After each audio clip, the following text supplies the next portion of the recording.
regarding the case for our class. And I'm just on the main page of our class. There's 3 documents where it says case study materials. So the actual case is the Applied Research Technology case. There's 2 case prep documents here. It's the second one, the one that says ART Case Pre-Decision Discussion Exercise, that I want you to work on first. And so I've got the case open right here. Read the case. Just go through once at a high level, skim through it. You might want to make some notes, but just read it once, just kind of get a feel for what's going on. You probably have to read it 3 to 5 times to really get it, okay? And I find myself having to reread it all the time. Just so you know, it's not just you. I still have to read through it quite a bit myself. So then coming back to the Word documents, the one you want to look at first to start out is called the ART Case Discussion Week 1.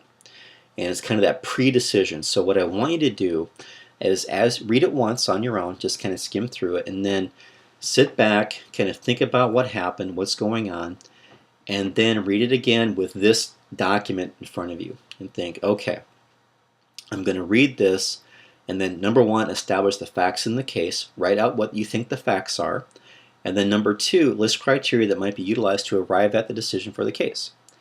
And so ultimately the decision is, do we invest some money to launch the initiative to finish up our project? It's a water filtration system. Should we do this, yes or no? And should we spend the money? And you're going to basically write a recommendation to a VP to say, here's what I want to do. You know, basically, do you want to suggest to the VP, kill it or spend some money and keep going with it? Okay, so that's where you're heading. That's the decision you're ultimately trying to make. Now, coming back to the case, there's no right or wrong answer. Okay, you're not going to get a grade based on did you get the right answer or the wrong answer. It's more about the process. It's more about learning how to read something that's long and detailed and has a lot of information in it, and synthesizing that into actionable items that you can use to help you develop a decision. Okay, and so we're trying to do that in steps.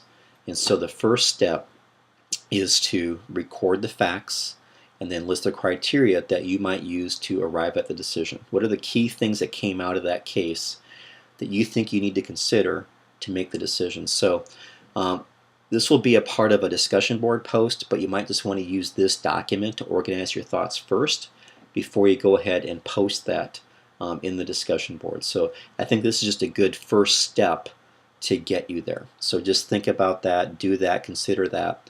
Now there's no right or wrong answers here. I could give this to 20 people and probably have 20 different versions, and they're all right. There's no wrong answers here. It's more about the process and learning, because we're going to bring into this case our biases, our opinions, our backgrounds, things that maybe we've done like this that will guide our decision making or affect how we think about it. So there's no right or wrong answers. It's about the process. It's about collaborating and everybody bringing together what they think is going on. You know, so each of you could have 10 different facts that are unique, and you could have 40 facts listed then in the discussion board post because everybody's posted 10 unique ones. I'm not looking for a minimum or a maximum of facts. I'm just saying you just go through it and you establish what you think the facts are, and then list the criteria that you think you need to help you make the decision. That's all that I'm asking. I'm not looking for a minimum or a maximum. I'm just looking for you to thoughtfully contribute and then respond to a classmate and kind of just chime in on what they posted and kind of just give your opinion or your thought process, or maybe a part of that is explaining why you came up with your facts versus somebody else's facts, and just having that discussion electronically about what you think is going on with the case. So I'm going to leave it with that. I'll do another one of these for week 2 explaining kind of the next step, but for this week this is the focus, is to skim the case once. Don't even make, just make a few notes or just a very, very few.